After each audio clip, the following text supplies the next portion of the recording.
Nada en la vida de Atahualpa Yupanqui fue exactamente como el público imaginó. Detrás de los aplausos, de los discos vendidos y de la fama que atravesó continentes, existían decisiones dolorosas, amores que ardían en silencio, pérdidas que jamás fueron celebradas y secretos guardados bajo 7 llaves, lejos de las lentes y de los micrófonos. Esta no es solo otra narrativa sobre el éxito o el talento reconocido. Es una historia sobre el precio real de la fama, sobre los caminos solitarios de un hombre que cargaba sobre los hombros la memoria de un pueblo entero y la responsabilidad de dar voz a los invisibles. Prepárate para sumergirte en lo que ocurrió lejos de los escenarios, en los momentos que el mundo no vio, y entender por qué la vida de Atahualpa Yupanqui jamás volvió a ser la misma después de enfrentar el exilio, las traiciones y decisiones que definieron su inmortalidad artística. El niño que más tarde sería conocido como Atahualpa Yupanqui nació en un territorio invisible, un espacio que no aparecía en los mapas políticos ni en las narrativas oficiales de la Argentina de comienzos del siglo XX. No era solo una región geográfica, sino una frontera simbólica entre dos mundos que rara vez se tocaban. El mundo de quienes tenían voz, poder e identidad reconocida, y el mundo silencioso de los olvidados, de aquellos que vivían ligados a la tierra, cargando sobre los hombros siglos de desigualdad. Desde muy temprano, Héctor Roberto Chavero sintió que su existencia estaba atravesada por esa división. Su padre era un hombre politizado, de origen humilde, pero profundamente involucrado con ideales revolucionarios y debates intelectuales. Su madre, en cambio, llevaba en sus rasgos y en su alma la herencia indígena, la memoria ancestral de pueblos que habían sido derrotados militarmente, pero que sobrevivían culturalmente en silencio, como raíces subterráneas que nunca dejan de alimentar la tierra. Crecer en ese ambiente significaba vivir permanentemente en tensión, como si cada paso se diera sobre una línea invisible que separaba pertenencias imposibles de reconciliar. En la infancia, el niño observaba a los adultos y percibía algo que no lograba nombrar, pero que lo inquietaba profundamente. Había 2 idiomas emocionales hablándose a su alrededor, 2 maneras de comprender el mundo, 2 formas de sufrir y resistir. Por un lado, las conversaciones políticas, las discusiones sobre justicia, libertad y cambios sociales. Por otro, el silencio pesado de los campesinos, que no hablaban de revoluciones, sino de supervivencia, de cosechas inciertas, de vidas gastadas antes de tiempo. Esa convivencia con realidades tan distintas creó en él una sensibilidad inusual, una especie de conciencia precoz de que el mundo no era justo y de que algunas personas nacían destinadas a cargar dolores que nunca serían plenamente reconocidos. Mientras otros niños jugaban sin percibir las estructuras invisibles que organizaban la sociedad, él absorbía cada gesto, cada mirada cansada, cada historia susurrada alrededor del fuego. El campo donde creció no era solo un paisaje natural, era un territorio cargado de memoria y de sufrimiento. Un lugar donde el viento parecía traer ecos de voces antiguas, voces de pueblos que habían sido expulsados, silenciados o asimilados por la fuerza.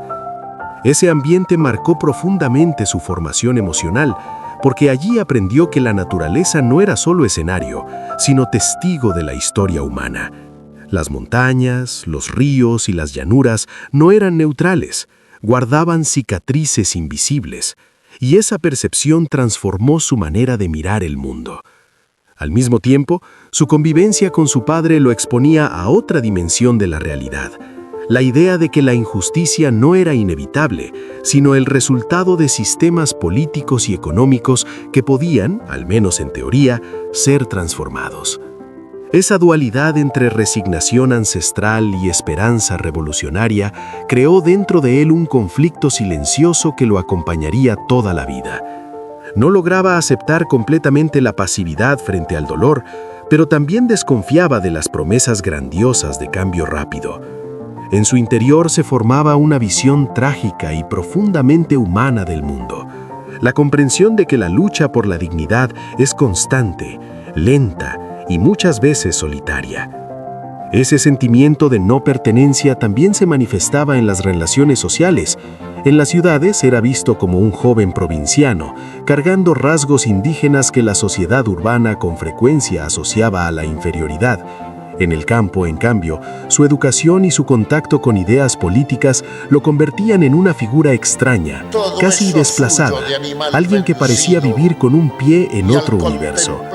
Esa sensación de estar siempre entre mundos, sin ser plenamente aceptado en ninguno, creó en él una soledad precoz, una introspección profunda que se convertiría en una marca permanente de su personalidad.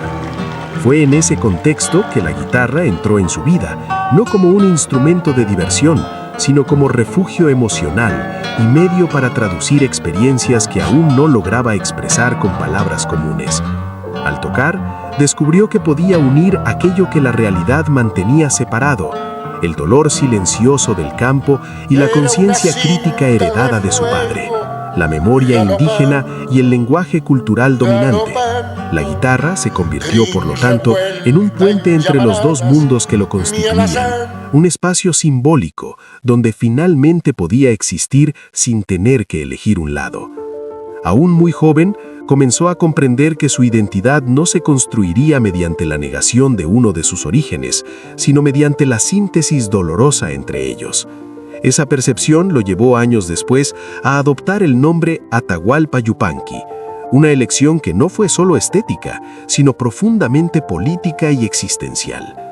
Al asumir un nombre de raíz indígena, afirmaba públicamente una parte de sí que la sociedad intentaba invisibilizar, y al mismo tiempo declaraba que su arte estaría comprometido con la memoria de quienes habían sido históricamente silenciados. El niño entre dos mundos se transformaba así en un hombre que cargaría esa dualidad como misión y destino. Su infancia no estuvo marcada por acontecimientos espectaculares o dramáticos en el sentido convencional, sino por un proceso lento y continuo de formación emocional, una acumulación silenciosa de percepciones, dolores y cuestionamientos que moldearon su visión del mundo. Aprendió desde temprano que la verdadera tragedia no está solo en los grandes eventos históricos, sino en la repetición cotidiana de la injusticia, en la normalización de la desigualdad y en la invisibilidad de millones de vidas. Ese aprendizaje precoz hizo que desarrollara una empatía rara, una capacidad de escuchar no solo palabras, sino silencios, y de percibir que muchas veces aquello que no se dice carga más verdad que los discursos elaborados. Así, el niño que creció entre dos mundos no solo fue testigo de una división social, se convirtió en la propia encarnación de esa frontera, alguien destinado a vivir permanentemente en el espacio intermedio entre pertenencias, transformando esa condición en fuente de sensibilidad artística y compromiso humano. Ese origen dual, al mismo tiempo doloroso y fecundo, sería la base de toda su obra futura, pues fue allí, en una infancia atravesada por contrastes, donde nació la conciencia que lo llevaría a dedicar toda su vida a dar voz a aquellos que, como él sintió alguna vez, existían entre mundos, sin llegar jamás a ser plenamente vistos. La voz de los invisibles no surgió de un momento repentino de inspiración ni de una decisión artística calculada, sino de un proceso lento, casi inevitable, que comenzó mucho antes de que Atahualpa Yupanqui comprendiera plenamente el peso de lo que se estaba formando dentro de él. A medida que dejaba atrás la infancia y entraba en la juventud, comenzó a recorrer caminos que la mayoría de los artistas jamás pisaría, no en busca de fama o reconocimiento, sino impulsado por una profunda necesidad de comprender el país real que existía más allá de las ciudades y de los discursos oficiales.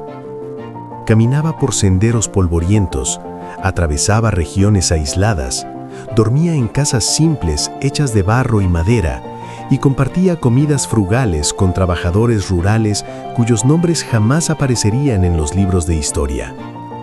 En esas travesías, el joven músico empezó a percibir algo que transformaría radicalmente su relación con el arte. Existía una Argentina silenciosa, invisible, que no solo sufría económicamente, sino que también vivía excluida de la propia narrativa nacional, como si sus vidas no merecieran ser registradas ni recordadas.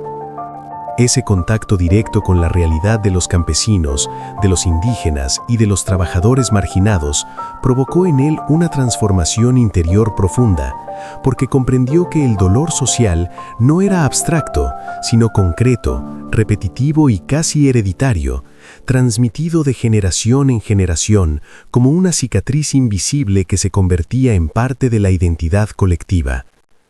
Escuchaba historias de hombres que trabajaban toda la vida sin llegar jamás a poseer la tierra que cultivaban, de familias enteras atrapadas en sistemas de explotación disfrazados de tradición, de comunidades que sobrevivían en condiciones precarias, mientras el progreso y la riqueza se concentraban en centros urbanos lejanos.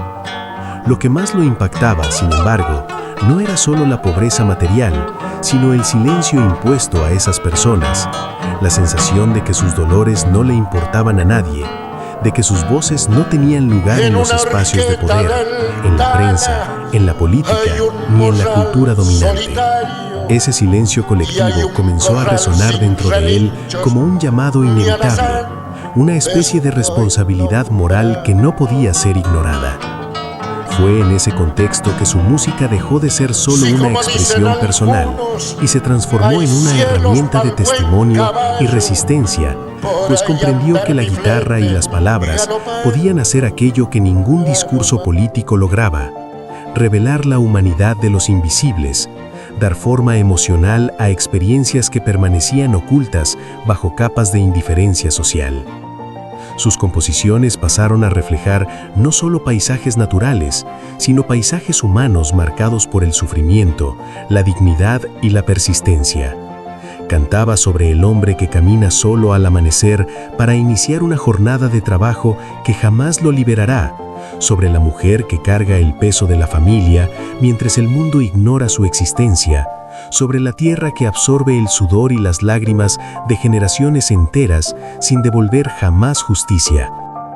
Al hacerlo, Yupanqui no solo narraba historias, creaba un espacio simbólico donde aquellos que nunca habían sido representados podían finalmente reconocerse.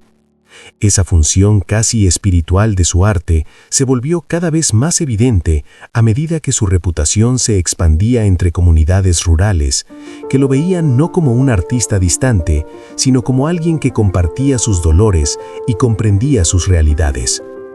Sin embargo, esa cercanía con los marginados y su insistencia en abordar temas sociales comenzaron a despertar desconfianza y hostilidad por parte de las autoridades y de las élites culturales, que veían en su música un potencial subversivo peligroso. No pronunciaba discursos políticos explícitos, pero su obra cuestionaba silenciosamente el orden social al exponer sus contradicciones, y esa forma indirecta de crítica era considerada aún más amenazante porque penetraba profundamente en la conciencia del público. A medida que sus canciones se hacían más conocidas, también aumentaba la vigilancia sobre sus actividades, creando un clima de tensión constante en su vida. Ese periodo marcó el inicio de un conflicto interno doloroso, pues comprendió que dar voz a los invisibles significaba inevitablemente confrontar estructuras de poder que preferían mantener esas voces silenciadas. Se encontró ante un dilema moral. Podía suavizar su arte para evitar persecuciones y garantizar una carrera más estable, o podía permanecer fiel a la misión que sentía haber asumido, aún sabiendo que ello traería consecuencias personales severas. La elección que hizo fue clara e irreversible. Decidió continuar cantando las historias que consideraba esenciales, aún significara enfrentar censura, marginación y riesgo constante. Esa decisión transformó su arte en algo más que una expresión cultural. Se convirtió en un acto de valentía y resistencia ética. Con el tiempo, esa postura reforzó su vínculo emocional con aquellos a quienes representaba, porque él mismo comenzó a experimentar formas de invisibilidad social, siendo excluido de espacios oficiales y silenciado por instituciones que intentaban controlar la narrativa cultural del país. Ese proceso creó una identificación aún más profunda entre el artista y los sujetos de sus canciones, pues dejó de ser solo un observador de la injusticia para convertirse también en víctima de mecanismos de exclusión. La voz de los invisibles, por lo tanto, no era solo una metáfora poética, sino una realidad concreta que definía tanto el contenido como la función de su obra. Su música se convirtió en un espacio donde las memorias colectivas podían preservarse, donde las experiencias marginadas encontraban reconocimiento y donde la dignidad humana era reafirmada frente a sistemas que intentaban negarla. A lo largo de los años, ese compromiso transformó su figura en un símbolo de resistencia cultural y conciencia social, pero también intensificó el peso emocional que cargaba, pues sentía que cada canción llevaba consigo la responsabilidad de representar millones de vidas invisibles. Esa carga moral moldeó profundamente su personalidad, volviéndolo cada vez más introspectivo, silencioso y consciente de la soledad inherente a su misión. Comprendía que dar voz a los invisibles significaba inevitablemente confrontar estructuras de poder que preferían mantener esas voces silenciadas. Así, la construcción de esa voz colectiva no fue solo un proceso artístico, sino una trayectoria existencial marcada por empatía, valentía y sacrificio, en la cual la música se convirtió en instrumento de memoria, resistencia y dignidad para todos aquellos que durante siglos habían sido condenados a existir sin ser vistos ni escuchados. La prisión y la traición del país no fueron para Atahualpa Yupanqui acontecimientos aislados ni episodios puntuales, sino un proceso lento y doloroso de ruptura emocional con la propia idea de patria. Una herida que comenzó a abrirse cuando sus canciones dejaron de ser solo expresiones culturales y pasaron a ser interpretadas como amenazas políticas. A medida que su música se volvía más conocida entre trabajadores, campesinos y sectores populares, las autoridades empezaron a percibir que aquella voz aparentemente tranquila llevaba un poder silencioso y profundo, capaz de despertar conciencia en un nivel que los discursos directos rara vez alcanzaban. Sus letras no convocaban rebeliones explícitas, pero exponían injusticias estructurales, denunciaban desigualdades históricas y humanizaban a quienes el sistema prefería mantener invisibles. Y precisamente por eso se volvían peligrosas en un contexto político marcado por inestabilidad, autoritarismo y un temor constante a los movimientos sociales. El clima político de la Argentina en las décadas de 1930 y 1940 era tenso y volátil, atravesado por golpes, represiones y vigilancia sobre cualquier forma de expresión que pudiera interpretarse como crítica al poder establecido. En ese ambiente, Yupanqui comenzó a ser vigilado de cerca, sus desplazamientos observados, sus presentaciones controladas y sus relaciones personales investigadas. La sospecha de que mantenía cercanía con ideas de izquierda y movimientos sociales bastó para colocarlo bajo la mirada constante de las autoridades, que veían en él no solo a un artista, sino a un posible agitador cultural. La primera prisión no llegó acompañada de grandes espectáculos ni de acusaciones públicas detalladas. Fue, como muchas prácticas represivas de ese periodo, un acto silencioso y burocrático, realizado bajo la vaga justificación de actividades subversivas. Sin embargo, para él, el impacto fue devastador, no solo por la pérdida momentánea de la libertad física, sino por la ruptura brutal de una confianza emocional que aún mantenía en la relación entre artista y nación. Creía que su música, por más crítica que fuera, nacía de un amor profundo por la tierra y por el pueblo argentino, y la experiencia de ser tratado como enemigo interno provocó una crisis íntima profunda, una sensación de traición que superaba el ámbito político y alcanzaba su identidad más esencial. Dentro de la prisión, el aislamiento y la incertidumbre crearon un ambiente psicológico opresivo, donde el tiempo parecía dilatarse y la realidad externa se volvía cada vez más distante. Los interrogatorios no buscaban solo información concreta, sino que tenían como objetivo debilitar su resistencia emocional, presionándolo para que renegara de sus convicciones, se alejara de sus posturas e implícitamente transformara su arte en algo neutro e inofensivo. Enfrentó largos periodos de soledad, sin acceso a la guitarra, sin contacto con la naturaleza que siempre había alimentado su sensibilidad, y esa privación intensificó un sentimiento de desamparo profundo. Aún así, en lugar de destruir su capacidad creativa, la experiencia de la prisión profundizó su comprensión de la condición humana, pues allí convivió con otros detenidos, hombres cuyas historias revelaban las múltiples caras de la injusticia social y política. Escuchaba relatos de trabajadores encarcelados por reclamar derechos básicos, de militantes perseguidos por sus ideas, de personas comunes que habían sido aplastadas por estructuras de poder que parecían incuestionables. Esas historias reforzaron su convicción de que su misión artística no solo era legítima, sino necesaria, y que el intento de silenciarlo confirmaba el alcance real de su voz. Sin embargo, esa claridad moral no eliminó el sufrimiento emocional, pues seguía sintiendo el dolor profundo de ser rechazado por la propia nación que buscaba representar y defender. La liberación no trajo un alivio inmediato, por el contrario, marcó el inicio de una nueva fase de persecución más sutil, pero igualmente devastadora. Sus presentaciones fueron prohibidas en diversas regiones, sus canciones dejaron de transmitirse en las radios y su nombre comenzó a circular en listas informales que impedían su participación en eventos culturales oficiales. Esa forma de censura silenciosa creó una sensación de invisibilidad forzada, un exilio interno que lo aislaba del público urbano y restringía su actuación a espacios periféricos. Experimentó entonces una contradicción dolorosa. Mientras su arte continuaba resonando profundamente entre comunidades populares, las instituciones culturales y políticas del país intentaban borrarlo, como si negar su existencia pudiera neutralizar el impacto de sus canciones. Ese periodo estuvo marcado por una intensa introspección y por una profundización de su visión trágica de la relación entre artista y sociedad.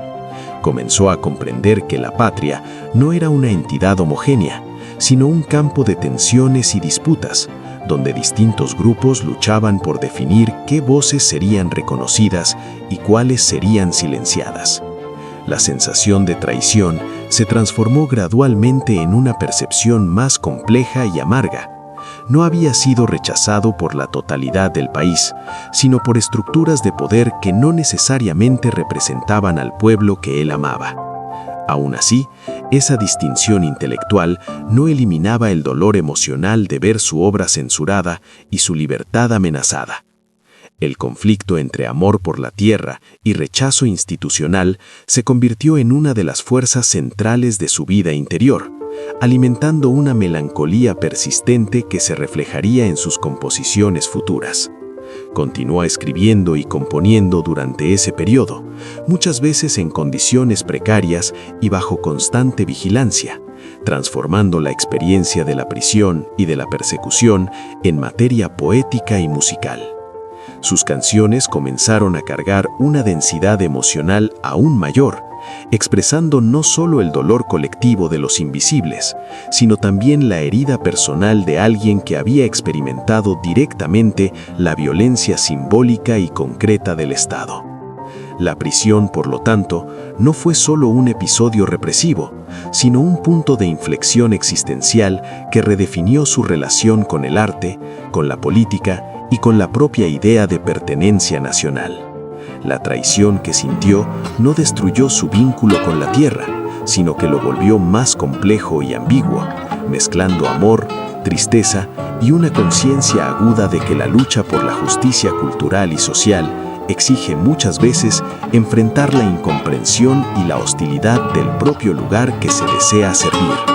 El exilio y la soledad en la vida de Atahualpa Yupanqui no pueden comprenderse solo como un cambio geográfico forzado, como el simple paso de un país a otro, sino como una ruptura existencial profunda. una experiencia que transformó radicalmente su percepción de identidad, pertenencia y sentido de la propia arte.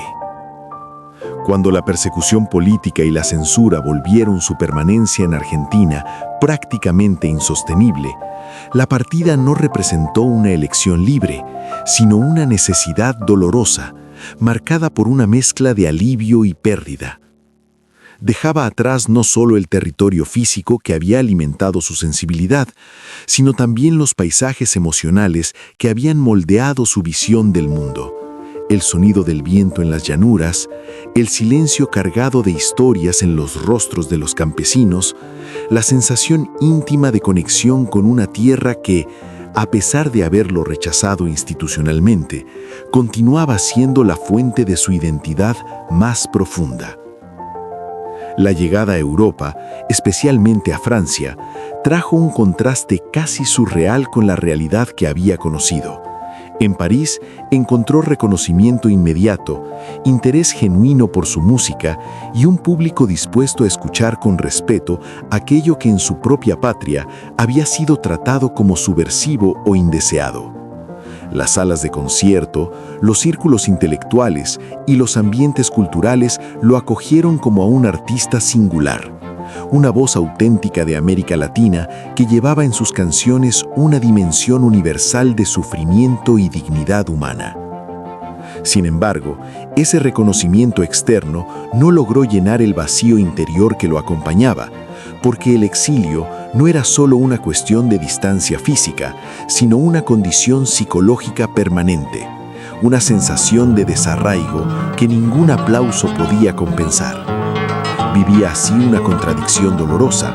Era celebrado en tierras extranjeras mientras permanecía emocionalmente atado a un país que lo había silenciado.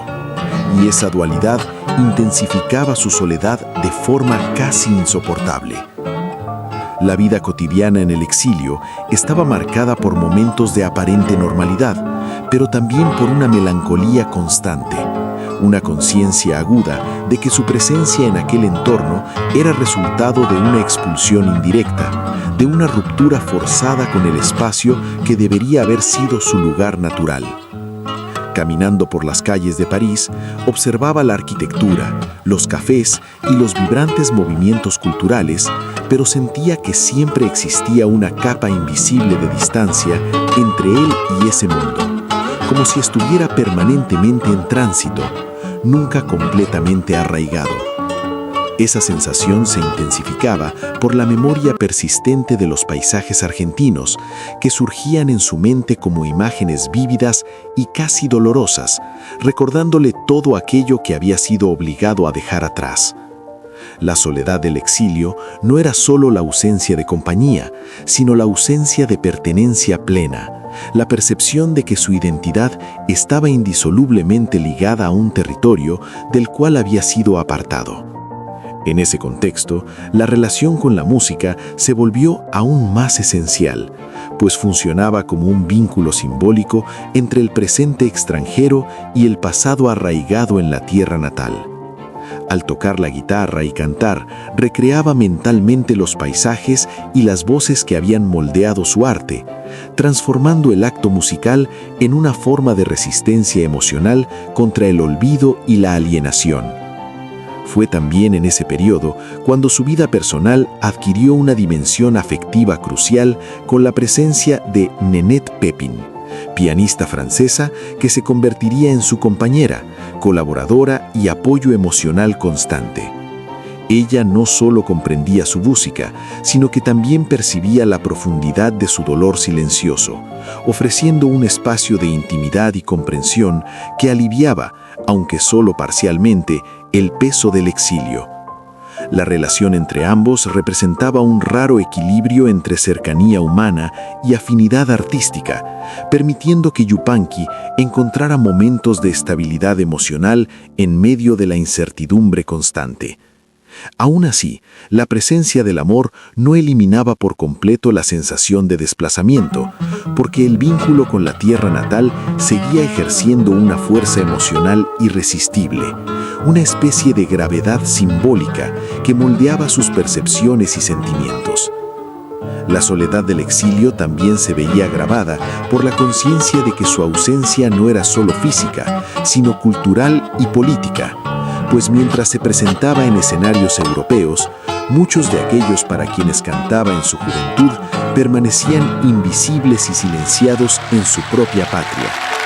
Esa distancia creaba un sentimiento de impotencia y culpa, como si estuviera temporalmente alejado de su misión original, incapaz de acompañar de cerca las transformaciones y los sufrimientos del pueblo que había inspirado su obra. Al mismo tiempo, el reconocimiento internacional reforzaba la percepción paradójica de que su arte era valorada precisamente fuera del contexto que le dio origen, como si el exilio fuera a la vez un castigo y una condición para que su voz alcanzara dimensión universal.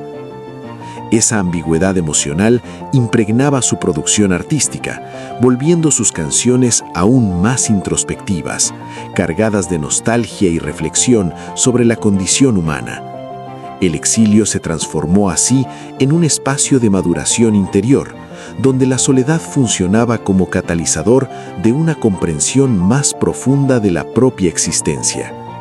Comenzó a percibir que el sentimiento de desarraigo no era exclusivo de su experiencia personal, sino que reflejaba una condición humana más amplia, compartida por millones de personas desplazadas por guerras, persecuciones y desigualdades históricas.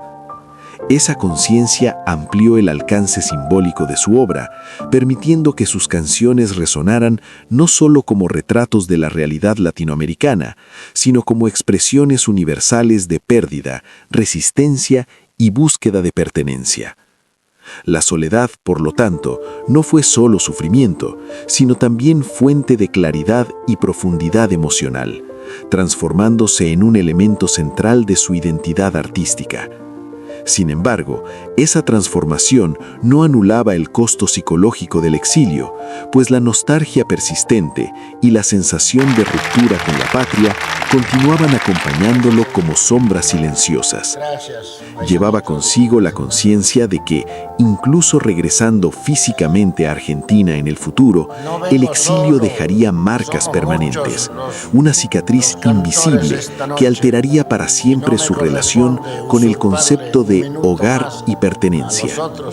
Así, el periodo de exilio y soledad en la vida de Atahualpa Yupanqui no fue solo un capítulo biográfico, sino una experiencia existencial profunda que redefinió su visión del mundo, intensificó su sensibilidad artística y consolidó su comprensión de que la verdadera patria de un artista quizá no sea un territorio geográfico, sino la memoria colectiva y la dignidad humana que su obra busca preservar.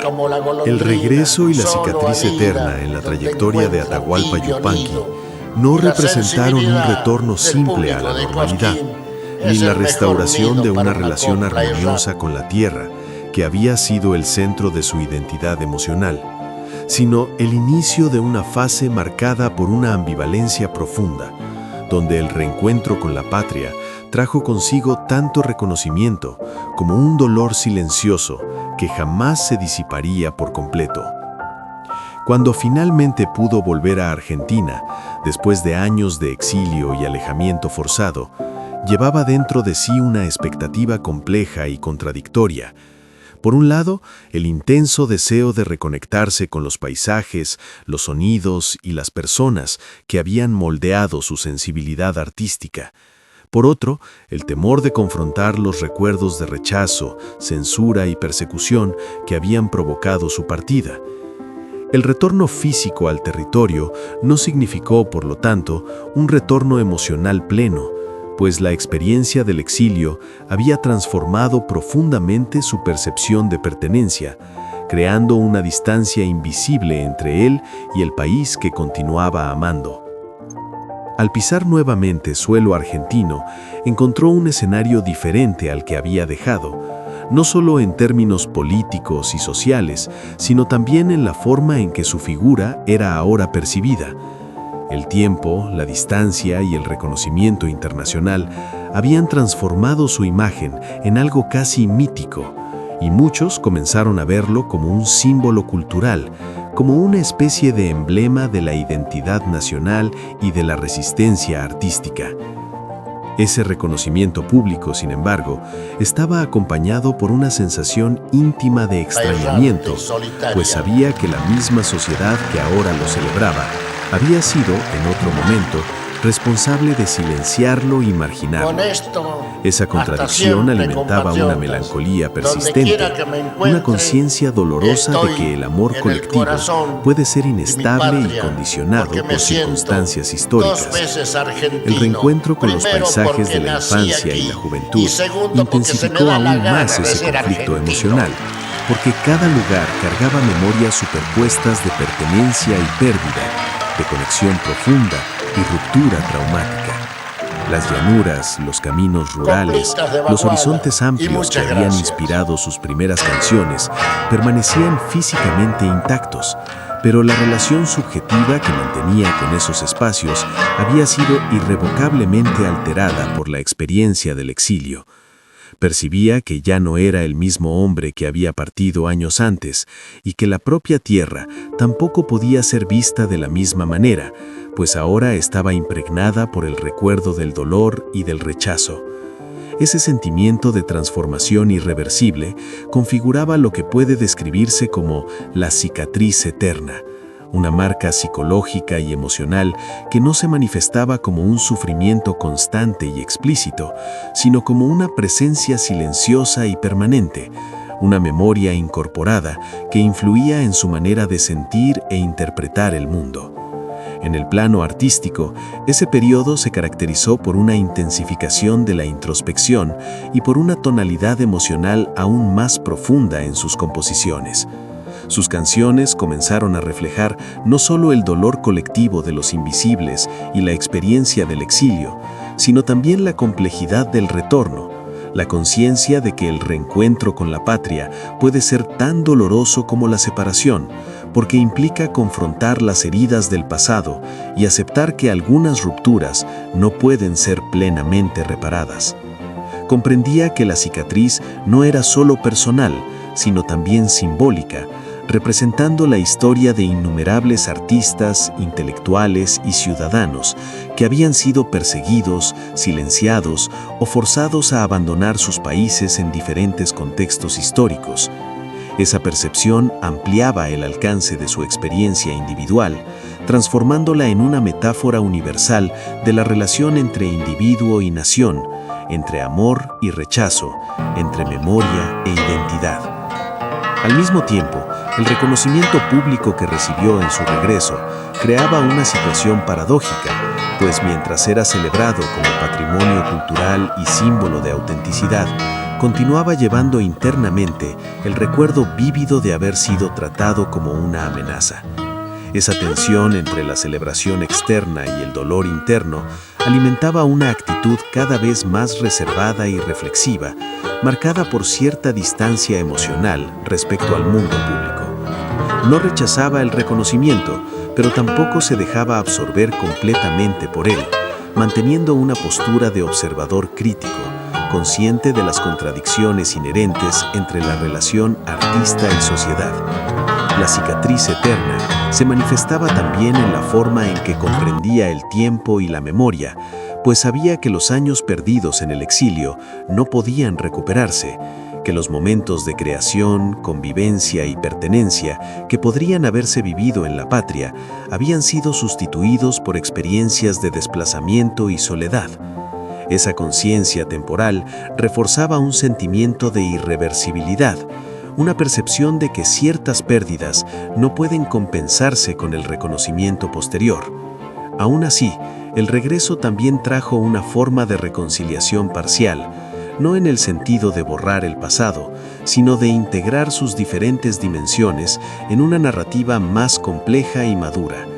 Comenzó a comprender que su relación con Argentina no podía reducirse a categorías simples de amor o rechazo, sino que debía verse como un vínculo profundamente humano, marcado por tensiones, contradicciones y transformaciones históricas. Esa comprensión le permitió continuar creando y presentándose, manteniendo un compromiso inquebrantable con la misión que había asumido desde la juventud, dar voz a los invisibles y preservar la memoria colectiva a través del arte.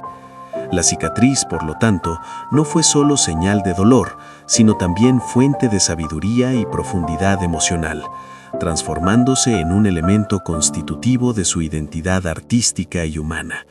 Representaba la prueba de que la experiencia del sufrimiento puede generar una comprensión más amplia de la condición humana, una sensibilidad capaz de trascender límites individuales y culturales.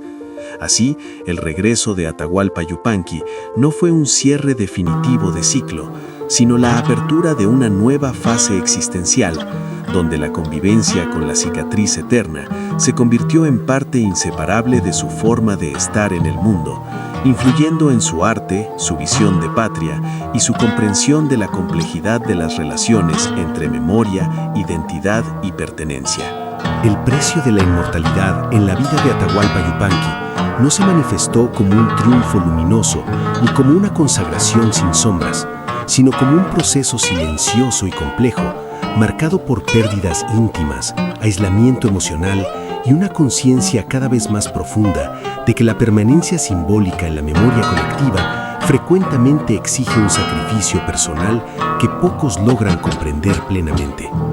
A medida que envejecía y su nombre se consolidaba como una referencia ineludible de la cultura latinoamericana, comenzó a percibir que la inmortalidad artística no significaba solo reconocimiento y admiración, sino también la transformación gradual del individuo en símbolo, en una figura casi abstracta, cuya humanidad concreta tiende a quedar oscurecida por la magnitud de su obra.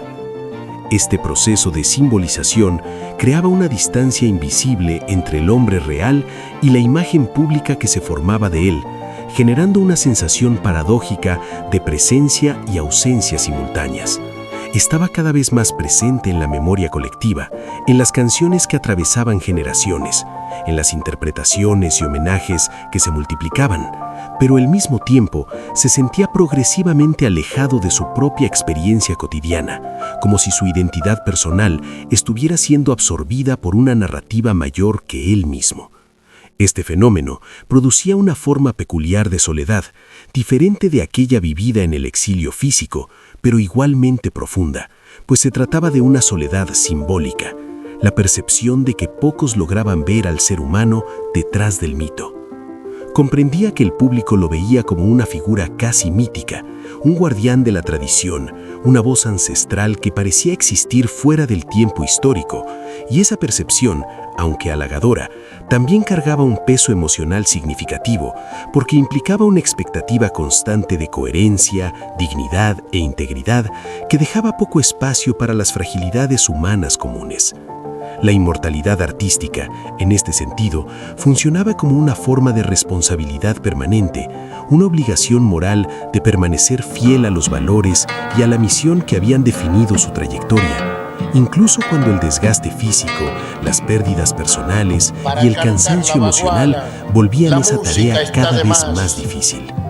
Sentía que no podía simplemente retirarse a una vida privada sin comprometer el significado colectivo de su obra, pues su figura ya no le pertenecía por completo, sino que era compartida por todos aquellos que encontraban en sus canciones una forma de identidad y resistencia. Esta conciencia reforzaba una sensación de destino inevitable, como si su vida estuviera irrevocablemente vinculada a un papel histórico que no podía abandonar.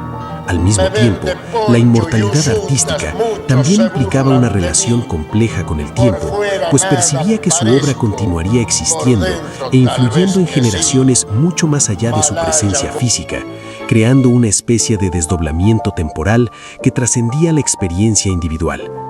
Esa percepción generaba sentimientos ambivalentes.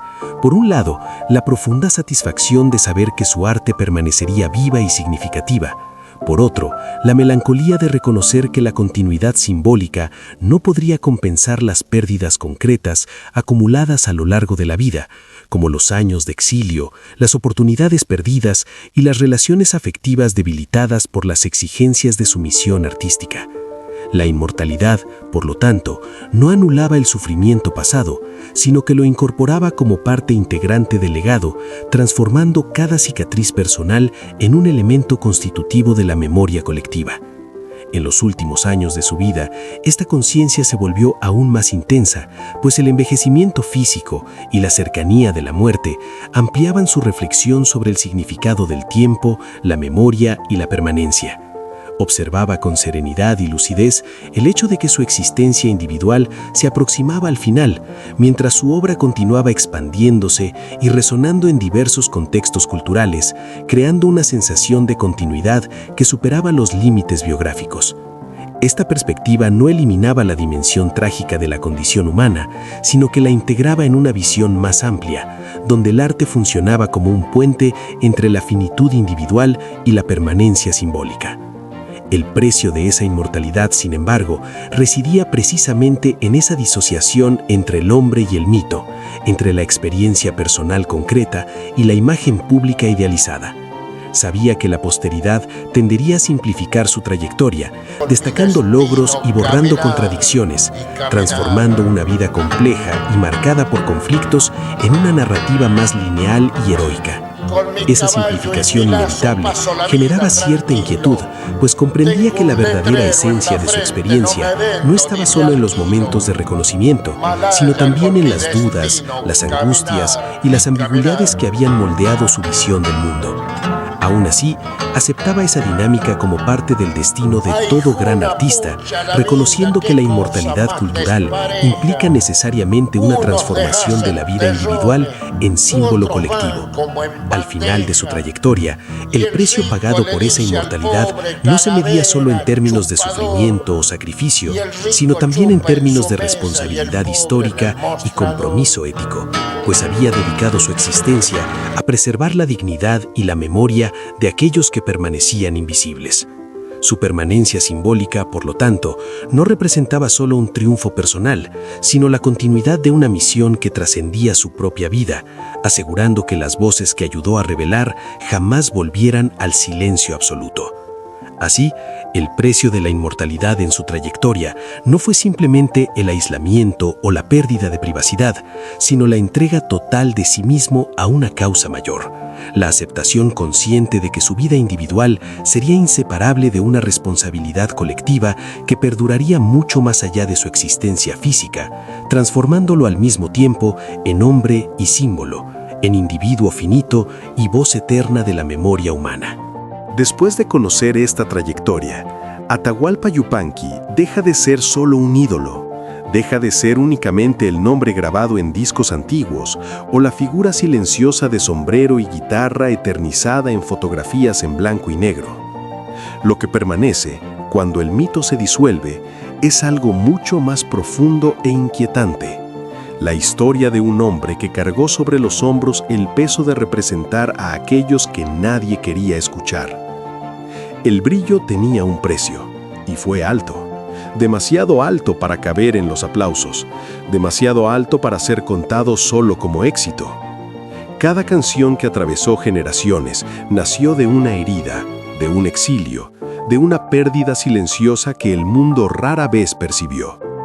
Detrás de la voz firme y de las melodías serenas existía un ser humano marcado por la soledad, perseguido por su propia patria, dividido entre el amor y el dolor, entre el pertenecer y el abandono. Él no cantaba solo paisajes o tradiciones, cantaba la invisibilidad, el olvido, la dignidad de aquellos que viven al margen de la historia.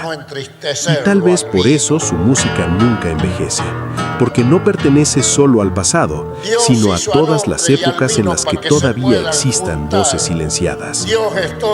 ¿Esta historia cambió tu forma de ver a este artista? ¿Cambió la manera en que escuchas sus canciones hoy?